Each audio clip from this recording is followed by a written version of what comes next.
ओम शांति। बाबा के महावाक्य सुनते हैं। बाबा कहते, मीठे बच्चे, टीचर विदेही है, इसलिए याद की मेहनत करनी है। याद करते करते जब इम्तिहान पूरा होगा तब घर चले जाएंगे। प्रश्न है, बच्चों को याद में रहने की मेहनत करनी है, किस धोखे में कभी भी नहीं आना है। उत्तर, आत्मा का साक्षात्कार हुआ, झिलमिल देखी, इससे कोई फायदा नहीं। ऐसे नहीं कि साक्षात्कार से या बाबा की दृष्टि पड़ने से कोई पाप कट जाएंगे या मुक्ति मिल जाएगी। नहीं, यह तो और ही धोखे में रह जाएंगे। याद की मेहनत करो, मेहनत से ही कर्मातीत अवस्था होगी। ऐसे नहीं बाबा दृष्टि देंगे तो तुम पावन बन जाएंगे। मेहनत करनी है। ओम शांति। रूहानी बाप बैठ रूहानी बच्चों को समझाते हैं, पढ़ाते हैं, योग सिखलाते हैं। योग कोई बड़ी बात नहीं है। जैसे बच्चे पढ़ते हैं तो योग जरूर टीचर से रहता है कि हमको फलाना टीचर पढ़ाते हैं। आप समान बनाने के लिए एम ऑब्जेक्ट तो रहती है। समझते हैं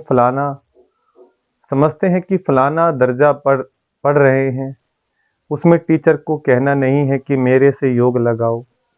ऑटोमेटिकली पढ़ाने वाले के साथ योग रहता है। सारा दिन तो नहीं पढ़ाते, वह जन्म जन्मांतर तो पढ़ते आए हैं, प्रैक्टिस हो जाती है। यहाँ तो तुम्हारी बिल्कुल नई प्रैक्टिस है। यह देहधारी टीचर नहीं है, यह विदेही टीचर जो हर 5000 वर्ष के बाद तुमको मिलता है। खुद कहते हैं मैं तुम्हारा देहधारी टीचर नहीं हूँ, इसलिए ये याद ठहरती नहीं है। अपने को आत्मा समझना पड़े कि हमको परमपिता परमात्मा टीचर पढ़ा रहे हैं। जब भी हम बैठे तो अपने आप को आत्मा निश्चय करके बैठें, तभी परमात्मा से हमारी प्रीत जुटेगी और परमात्मा की जो मुरली है ये हमारे भीतर धारण होगी। टीचर को याद जरूर करना है। जब तक इम्तिहान पास हो, याद करते करते इम्तिहान पास हो जाएगा, फिर चले जाएंगे घर। इम्तिहान पूरा होते ही ड्रामा फिनिश हो जाता है। फिर तुम बच्चों को मालूम है कि हमारी आत्मा में पाठ भरा हुआ है 84 जन्मों का, जो हमको बजाना है। यह भी अभी मालूम है, पीछे वहां यह याद नहीं रहेगा। यहाँ तुमको सारी नॉलेज मिलती है। टीचर ही बैठ सारी नॉलेज बच्चों को समझाते हैं। जो समझते रहना है और याद में भी जरूर रहना है। घड़ी घड़ी बाप कहते हैं मनमना भव। मनमना भव का अर्थ भी है, बच्चे समझते हैं अक्सर राइट है। बाप खुद कहते हैं मुझे याद करो तो विक्रम विनाश होंगे। इसमें टाइम तो लगता है, अपनी जांच करनी है। जैसे पढ़ाई में और सब्जेक्ट होती है, हिस्ट्री, हिसाब किताब, साइंस आदि, स्टूडेंट समझते हैं हम कहाँ तक पास होंगे। तुम बच्चों की बुद्धि में है कि हम इतने इतने मार्क्स से पास होंगे। अपने को देखना चाहिए कि हम बाबा को भूल तो नहीं जाते हैं। बहुत लिखते हैं बाबा, माया घड़ी घड़ी भुला देती है। बहुत माया के तूफान आते हैं, विकल्प आते हैं, न समझने के कारण लिखते हैं बाबा इसमें पाप तो नहीं लगता। ऐसे ऐसे संकल्प विकल्प आते हैं। देखने से ख्याल आता है यह करें, इसमें पाप तो नहीं लगता। बाप कहते हैं नहीं, पाप तब होगा जब कर्मेंद्रियों से विक्रम करेंगे। बाबा बार बार समझाते रहते हैं बच्चों को। ज्ञान तो है, यह भी जानते हैं कि विष्णु और श्री कृष्ण को सुदर्शन चक्र क्यों दिखाया है। दिखाते हैं अकासुर बकासुर को मारा। अब मारने की तो बात ही नहीं, यह तो अपने पाप कटने की बात है। शिव बाबा को भी कहेंगे ना सुदर्शन चक्रधारी, उनको सारे चक्र का ज्ञान है। आत्मा को बाप से ज्ञान हुआ है। यह सृष्टि का चक्कर कैसे फिरता है, सुदर्शन चक्र धारण कर अपने पापों को भस्म करना है। ज्ञान को धारण कर बाप को याद करो। बाप को याद करने से ही विकर्मों का विनाश होता है। हर एक को अपने लिए मेहनत करनी पड़ती है। ऐसे नहीं बाबा दृष्टि बैठ देंगे कि इनके पाप कट जाएं। बाप बैठ यह धंधा नहीं करते। यूं तो सबको देखेंगे ही, देखने से वह ज्ञान देने से विक्रम विनाश नहीं होंगे। बाप तो रास्ता बताते हैं, ऐसे ऐसे करो तो विक्रम विनाश होंगे। श्रीमत देते हैं, अच्छा समझो। बाप आते हैं, आत्मा समझकर देखते हैं। ऐसे नहीं इससे हमारे पाप कट जाएंगे, नहीं, पाप कटते हैं अपनी मेहनत से। देखो बाबा आज मुरली में स्पष्ट स्पष्ट बता रहे हैं, जिस प्रकार मैग्नीफाई ग्लास होता है, जब उसको हम एकाग्र करते हैं, सूरज की किरणें आती हैं और कागज पर अग्नि प्रकट हो जाती है, कागज जल जाता है। अगर वो मैग्नीफाइंग ग्लास हिलता रहे तो क्या होगा? क्या वो उसमें आग लगेगी? कागज में नहीं लगेगी, क्योंकि वो एकाग्रता नहीं है। ऐसे जब हमारा मन एकाग्र नहीं होगा, मन हमारा परमात्मा में नहीं लगेगा, तो पाप भी नहीं भस्म होंगे। योग से अग्नि प्रकट होती है। जब हम मन को परमात्मा में लगाते हैं, एकाग्रता से परमात्मा को याद करते हैं, तब जाकर के पाप भस्म होते हैं। हमें क्या करना है? एकाग्र बुद्धि रख करके परमात्मा जो ज्ञान सूर्य है, एक वो सूरज जैसे वो मैग्नीफाई ग्लास से नीचे कागज में आग प्रकट हो जाती है एकाग्रता से, इसी प्रकार परमात्मा ज्ञान सूर्य है। जब परमात्मा को हम एकाग्रता से याद करेंगे तो हमारे भीतर भी योग अग्नि प्रकट होती है। अग्नि क्या करती है? रूपांतरण करती है। फिर योग अग्नि विकर्म स्वाहा कहा जाता है। तो योग अग्नि से ही हमारे पाप भस्म होंगे और हमारे जो संस्कार हैं वो परिवर्तन होंगे। तो ऐसे ही हमें घर परिवार में रहते हुए अपने योग की टाइमिंग बढ़ानी है, धीरे धीरे एकाग्रता को बढ़ाना है। ऐसे बाप बैठ करें तो यह तो एक धंधा हो जाए। बाप समझाते हैं, ऐसे ऐसे तुम अपने बाप को याद करो। बाप है ही श्रीमत देने वाला, मेहनत अपनी करनी है। बहुत समझते हैं फलाने साधु सन्यासी की दृष्टि ही बस है, कृपा आशीर्वाद लेते लेते गिरते ही रहते हैं। वह क्या कृपा करेंगे? वह तो अपने ब्रह्म मैं तत्व को ही याद करेंगे। बाप तो साफ रास्ता बताते हैं, ऐसे ऐसे करो। गाते भी हैं, नंगे आए नंगे जाना है। यह गाय भी इस समय का है। बाप के वर्षन फिर भक्ति में काम आते हैं। अब बाप कहते हैं मुझे याद करो तो विक्रम विनाश होंगे। बाप तो श्रीमत देते हैं, बाबा तो श्रीमत देते हैं। यह भी ड्रामा में उनका पार्ट है, उनको ही मदद कहो। भगवान की श्रीमत ही हमारे लिए मदद है, लेकिन हमें चलना पड़ेगा उस पर। ड्रामा अनुसार श्रीमत गाई हुई है, बाप को मत देनी है। कहते हैं अपने को आत्मा समझो, ऐसे नहीं मदद दे कर्मातीत अवस्था में ले जाएंगे, नहीं। टाइम लगता है, बहुत मेहनत करनी पड़ती है। अपने को आत्मा समझने का बहुत अच्छा अभ्यास करना है।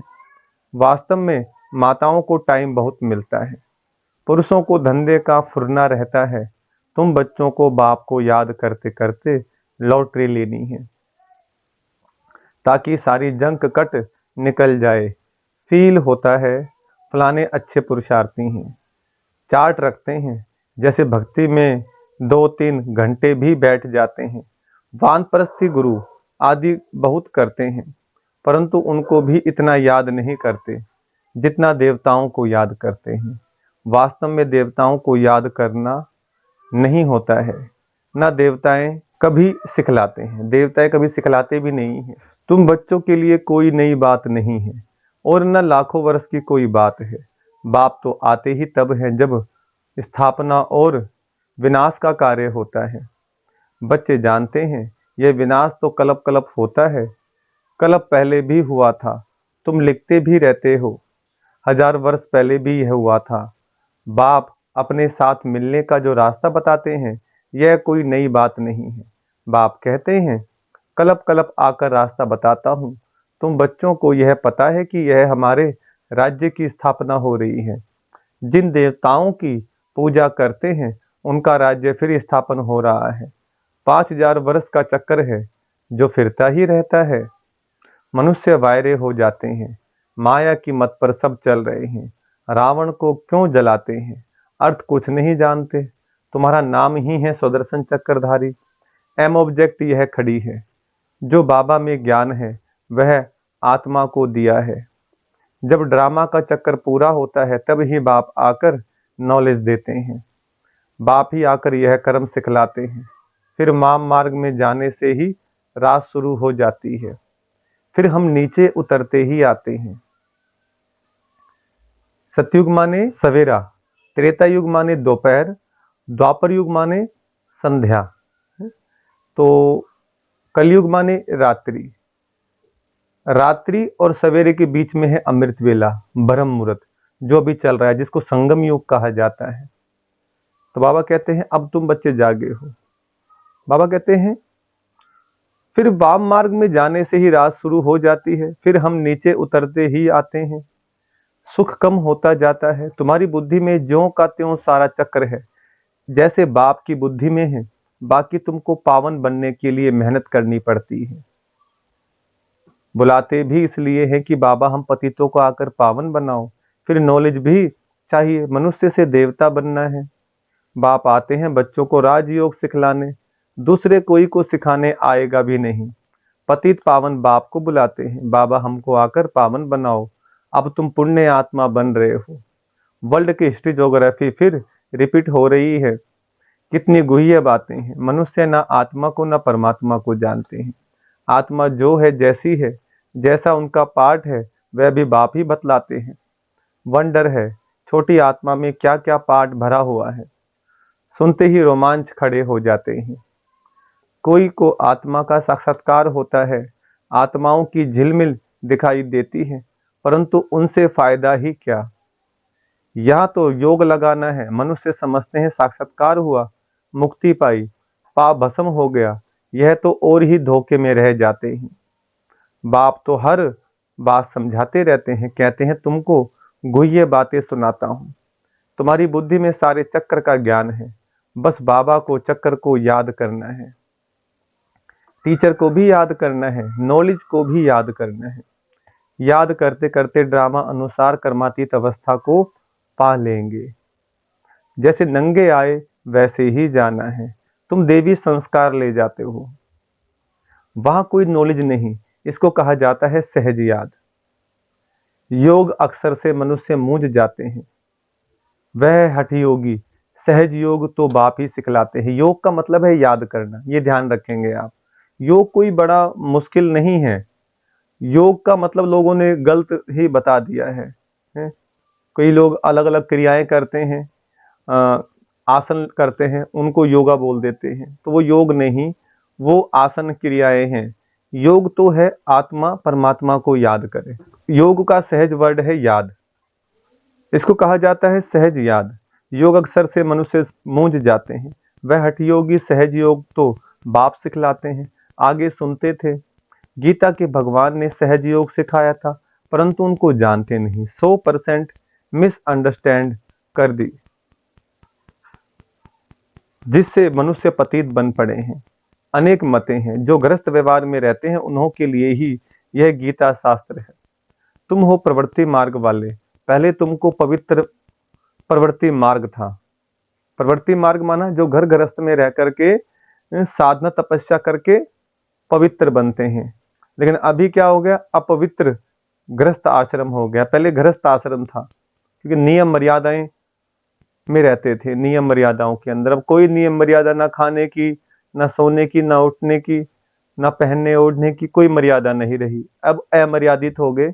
इसलिए जो गृहस्थ आश्रम था, अब क्या हो गया, वहीं कह कलेश, वहीं दुख परेशानियां बीमारियां लगी हुई हैं। तो बाबा आकर पवित्र गृहस्थ आश्रम माना घर गृहस्थियों को बाबा ज्ञान देकर के क्या बनाते हैं, पति से पावन देवता बनाते हैं। अब अपवित्र बन पड़ा है। पवित्र प्रवृत्ति मार्ग था, अब अपवित्र बन पड़ा है। अब फिर पवित्र बनना है। बाप तो एवर प्योर है, वह आते ही हैं श्रीमत देने। बाप कहते हैं इस समय सब तमोप्रधान बन पड़े हैं। पहले सतोप्रधान थे, पहले सतोप्रधान थे, जैसे हम भी पहले सतोप्रधान थे, फिर तमोप्रधान बने। जो भी आते हैं पोप पादरी आदि पहले सतोप्रधान होते हैं, फिर एडिशन होते होते सारा झाड़ तमोप्रधान हो जाता है। अभी तो जड़जड़ीभूत अवस्था में है, तुम बच्चे समझते हो, हम ही सतोप्रधान थे, फिर नंबरवार तमोप्रधान बनते हैं, फिर सतोप्रधान बनना है, नंबरवार ही बनते जाएंगे ड्रामानुसार। डिटेल तो बहुत है, जैसे बीज है उनको पता है कैसे झाड़ निकलता है। इस मनुष्य सृष्टि झाड़ का राज बाप ही बताते हैं। बागवान भी वही है, जानते हमारा बाग कैसा अच्छा था। बाप को तो नॉलेज है ना, कितना फर्स्ट क्लास खुदाई बगीचा था। अभी तो शैतानी बगीचा है, सबकी बुद्धि पर शैतानी छाई हुई है। शैतान कहा जाता है रावण राज्य को, जहां तहां मारा मारी लगी हुई है। अभी बाकी जो ऑटोमेटिक बॉम्ब्स रहे हुए हैं वह भी तैयार कर रहे हैं। सब समझते हैं यह कोई रखने की चीज नहीं है, इनसे विनाश होना है जरूर। अगर विनाश ना हो तो सत्युग कैसे आएगा? यह तो बिल्कुल साफ है। भले दिखाते हैं महाभारत लड़ाई लगी, 5 पांडव बचे, वह भी गल मरे, परंतु रिजल्ट कुछ भी नहीं। यह भी ड्रामा बना हुआ है जो बाप बैठ समझाते हैं। भारत को ही लूटा, अब फिर रिटर्न दे रहे हैं। विदेशी लोग लूट लूट के ले गए ना भारत को, तो अभी कितना भारत का मान सम्मान है विदेश में। तो बाबा कहते हैं सब वो लौटाएंगे जो लूट करके ले गए हैं, पिछाड़ी तक देते रहेंगे। यह भी तुम जानते हो विनाश में सब कुछ खत्म हो जाएगा। जब हमारा राज्य था तो दूसरा कोई राज्य था नहीं। History must repeat Bharat, history must repeat Bharat ही फिर हेवन बनेगा। लक्ष्मी नारायण का राज्य होगा और कोई खंड का वहां नाम नहीं। अब है कलयुग का अंत, फिर इन लक्ष्मी नारायण का राज्य आएगा। हम फिर यह बनते हैं। बाप कहते हैं मैं आया हूं राजयोग सिखलाने। कलप कलप अनेक बार तुम मालिक बने हो। इन्हों की सारे विश्व में राजधानी थी, बड़े अक्लमंद थे, वहां उन्हों को वजीर आदि से राय लेने की जरूरत नहीं। यह ड्रामा बना हुआ है, फिर रिपीट होगा। श्री कृष्ण के मंदिर को कहते हैं सुखधाम। शिव बाबा आकर सुखधाम स्थापन करते हैं, धरती को नरक से स्वर्ग बनाते हैं बाबा, दुख धाम से सुखधाम बनाते हैं। वह खुद कहते हैं क्राइस्ट से 3000 वर्ष पहले भारत स्वर्ग था। पहले एक धर्म था, फिर दूसरे धर्म आए। बच्चों को वंडर खाना चाहिए। बाबा हमको बादशाही कैसे देते हैं? बाप आकर भक्ति का फल देते हैं, कितना सहज है, परंतु समझेंगे वही जिन्होंने कल पहले समझा होगा। नंबरवार पुरुषार्थ अनुसार। अच्छा, मीठे मीठे सिकलदे बच्चों प्रति माता पिता बाप दादा का याद प्यार और गुड मॉर्निंग। रूहानी बाप की रूहानी बच्चों को नमस्ते। हम रूहानी बच्चों की रूहानी बाप दादा को नमस्ते। धारणा के लिए मुख्य सार है। पहला पॉइंट, सुदर्शन चक्र को धारण कर अपने पापों को भस्म करना है। संभाल करो, कर्मेंद्रियों से कोई भी पाप कर्म ना हो। कर्मातीत बनने की स्वयं मेहनत करो। दूसरा, साक्षात्कार की आस नहीं रखनी है। साक्षात्कार करने से मुक्ति नहीं मिलती, पाप नहीं कटते, साक्षात्कार से फायदा नहीं है। जंक निकलेगी बाप और नॉलेज को याद करने से। वरदान, चेहरे द्वारा सर्व श्रेष्ठ प्राप्तियों का अनुभव कराने वाले सर्व प्राप्ति संपन्न भव। वरदान का विस्तार, संगम युग पर आप ब्राह्मण आत्माओं को वरदान है सर्व प्राप्ति संपन्न भव। ऐसी वरदानी आत्मा को मेहनत नहीं करनी पड़ती, उनके चेहरे की चमक बताती है कि इन्होंने कुछ पाया है। यह प्राप्ति स्वरूप आत्माएं हैं। कोई कोई बच्चों के चेहरे को देख लोग कहते हैं कि ऊंची मंजिल है, इन्होंने त्याग बहुत ऊंचा किया है।